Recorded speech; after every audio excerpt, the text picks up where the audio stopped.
अनोखी शक्ति देती है।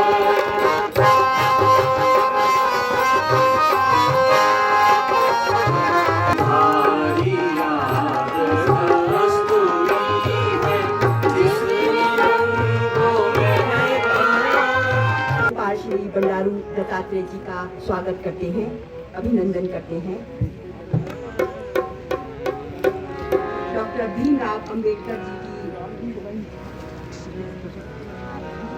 अंबेडकर जी को पुष्पांजलि अर्पित करने के लिए यहाँ पर उपस्थित हुए हैं।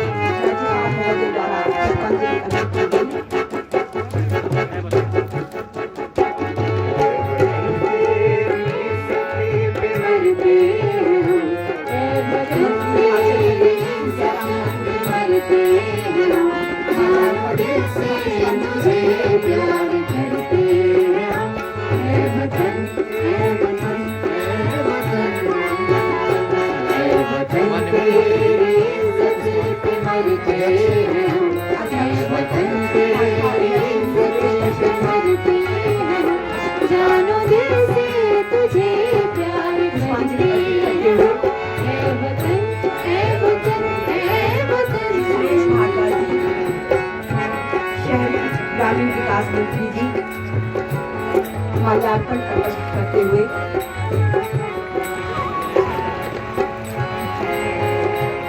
स्वास्थ्य मंत्री राजीव सहजल जी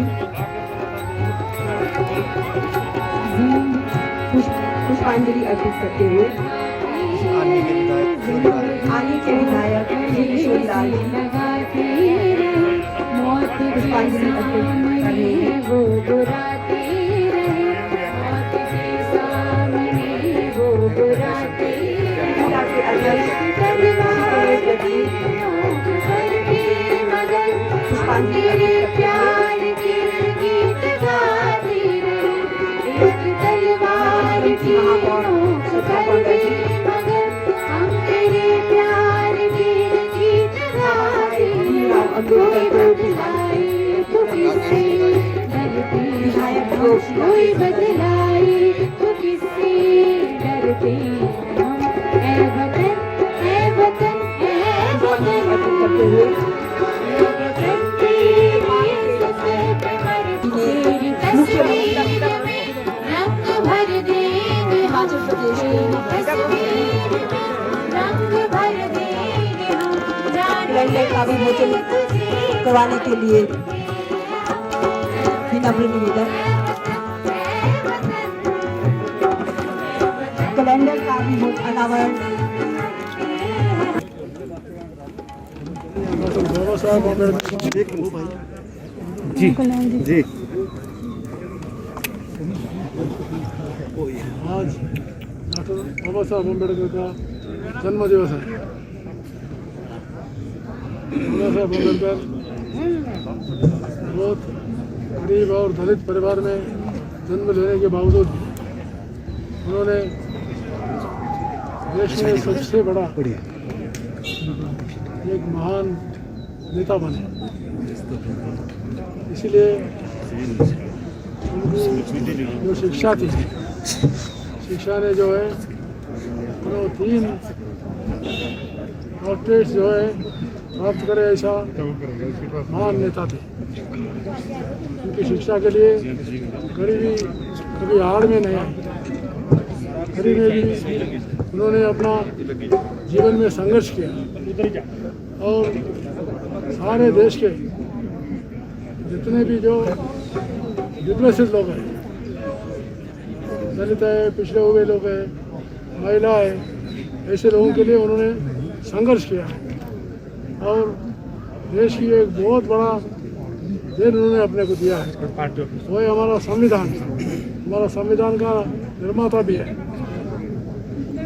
और उन्होंने बहुत से विषयों पर छूत अछूत, सामाजिक न्याय, आर्थिक न्याय, ऐसे विषयों को उन्होंने न्याय दिया है। आज SC ST या ओबीसी वर्गों को आज जो भी रिजर्वेशन अगर प्राप्त हुए वो डॉक्टर बाबा साहब अम्बेडकर का देन है। तो इसलिए उनको श्रद्धांजलि देना और आज हमारी युवा पीढ़ी छू अछूत को और वैसे ही जात पात को दूर रखते हुए अपने देश की उन्नति के लिए हम शिक्षा का माध्यम बहुत बढ़ाना चाहिए। और वैसे ही आज इस बढ़ती हुई दौर में कोरोना का इसका भी जो है बहुत संवेदनशील रहना चाहिए। इसमें मास्क पहनना, सामाजिक दूर रहना और शुद्धता से रहना और वैसे ही जो है हर व्यक्ति जो है टीका लेना चाहिए। टीका लेकर इस महामारी से पहले जैसे अपने लड़ाई में हमने जो जीता इस दूसरी बारी की लड़ाई में भी बराबर हम जीतना चाहिए। विशेष करके हिमाचल प्रदेश वासियों से मैं प्रार्थना करता हूँ इस लड़ाई में बहुत अच्छा सतर्क रहे। डॉक्टर भीमराव अंबेडकर जी का आज उनकी जन्म जयंती है और मैं इस अवसर पर भीमराव अंबेडकर जी के समाज के लिए हर क्षेत्र में किए योगदान को स्मरण करता हूं और उनको श्रद्धांजलि देता हूं। भारत आज़ाद होने के पश्चात आगे बढ़कर के संवैधानिक परिधि में काम करने की दिशा में जब बढ़ रहा था तो भारत के संविधान के निर्माण में कौन लोग अपना योगदान दे, कौन इस सारे काम को करे, महत्वपूर्ण काम, कठिन काम था, मुश्किल काम था। तो डॉक्टर भीमराव अंबेडकर जी को ये दायित्व सौंपा गया और उन्होंने बहुत बखूबी के साथ, क्योंकि अध्ययन उनका बहुत ज़्यादा था, अध्ययन से ज़्यादा उनका जीवन का अपना एक अनुभव था, क्योंकि गरीब परिवार में जन्म लेने के बाद और अनुसूचित जाति के परिवार में जन्म लेने के पश्चात बहुत सारी सामाजिक जो हमारी ऐसी परिस्थितियां थी, उन परिस्थितियों के दौर में से गुजर करके जीवन में बहुत कुछ सीखा था। इसलिए उन्हें हमेशा इस लड़ाई को लड़ा कि गरीब का भला कैसे हो, वो संविधान के दायरे में उसकी मदद कैसे हो सकती है। हमारे ऐसी जातियां जो पिछड़ी हुई हैं, जिनके लिए बहुत काम करने की ज़रूरत है, मदद करने की ज़रूरत है, उनको आगे बढ़ाने की ज़रूरत है, उस दृष्टि से उनके लिए हम संवैधानिक दृष्टि से क्या प्रावधान जोड़ सकते हैं जिसके माध्यम से वो आगे बढ़ कर के काम कर सकें। ऐसी परिस्थिति में भारत का संविधान का निर्माण हुआ और डॉक्टर भीमराव अंबेडकर जी को आज हम संविधान निर्माता के रूप में भी जानते हैं। आज भी हम इस बात से सहमत हैं, बहुत सारी चीज़ें अच्छी हुई, आगे बढ़कर के समाज हर क्षेत्र में काम कर रहा है, लेकिन फिर भी बहुत सारी चीज़ें ऐसी हैं कि जहां सामाजिक कुरीतियाँ, समाज में अभी तक जो विषमताएं हैं और जाति की बातें अगर हम कहते हैं तो उन सारी बातों को अभी भी बहुत ज़्यादा जो है वो ठीक करने की आवश्यकता है। तो आज के इस अवसर पर मैं डॉक्टर भीमराव अंबेडकर जी के इस जन्म जयंती पर जहां मैं उनको श्रद्धांजलि देता हूं, वहां यही कहना चाहूँगा कि समाज में आज भी पिछड़े वर्ग के लिए, पिछड़ी जाति के लिए, पिछड़े समाज के लिए काम करने की बहुत सारी आवश्यकताएं अभी भी अनुभव करते हैं। संवैधानिक अधिकार के तहत जो चीज़ें की जा रही है वो की जा रही हैं, लेकिन सामाजिक तौर पर हम सब लोगों को उसको आगे बढ़ करके काम करना है। सर जो कि अभी तक जो है हमने एक एडवाइजरी जारी की है और ख़ास तौर से जो 7 प्रदेश जहां जो है ये वायरल लोड काफ़ी हैवी है उन प्रदेशों के, लेकिन अब हम इस बात को भी देख रहे हैं कि वो 7 प्रदेश ही नहीं रह गए हैं, बहुत सारे अब पूरे देश भर में स्थिति लगभग एक जैसी बनती जा रही है, क्योंकि वायरस का स्प्रेड बहुत तेज़ी से हो रहा है, जो हम सब लोगों के लिए परेशानी का कारण है, चिंता का विषय है। ऐसे में कुछ चीज़ों को लेकर के हम बहुत जल्दी और भी कुछ निर्णय लेने वाले हैं, लेकिन फ़िलहाल हमने इतना ज़रूर किया है कि बंदिशें लगा करके ही समाधान होगा, ये भी संभव नहीं है। हमें प्रदेश की आर्थिकी को भी देखना है, गरीब आदमी की स्थितियों को भी देखना है। एक जो है हमारी हिमाचल प्रदेश की एक बहुत बड़ी जो हमारा जो टूरिज़्म सेक्टर है उसके जो है वो उस पर उसका प्रभाव क्या होगा उसमें, क्योंकि हज़ारों ने लाखों लोगों को रोज़गार उसके माध्यम से उपलब्ध हुआ है, उस सारी चीज़ पर भी आकलन करना। बातों को लेकर के विचार करेंगे। स्कूल कॉलेज ये सारे निर्णय हमने किए हैं, लेकिन फिर भी अभी की स्थिति में जो बहुत ज़रूरी है, जो सबसे ज़्यादा ज़रूरी है कि समाज का सहयोग जिस प्रकार से पिछले साल हमको जब कोरोना शुरू हुआ था उस वक्त जिस प्रकार से मिल रहा था हर बात को लेकर के, अभी भी मैं समाज से अपने देश की जनता से इसी बात के लिए आग्रह करूंगा कि बिल्कुल भी इस वायरस को हल्के में ना लें।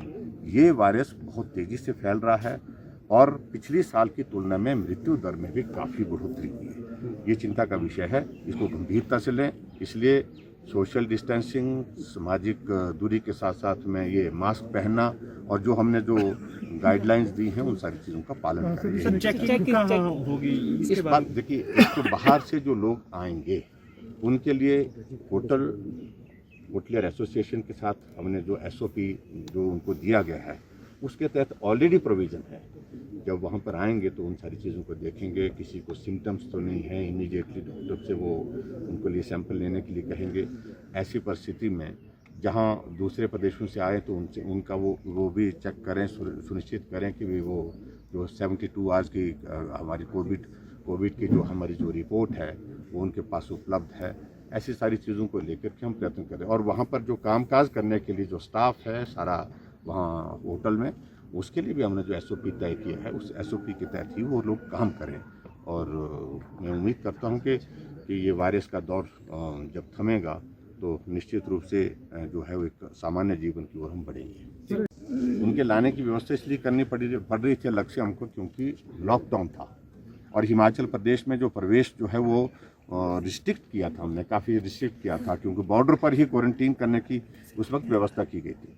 फिलहाल अभी तक हमने जो है बॉर्डर पर किसी को रिस्ट्रिक्ट भी नहीं किया है क्वारंटीन की व्यवस्था के लिए, तो उनके लिए जो है वो हम नहीं कहा है।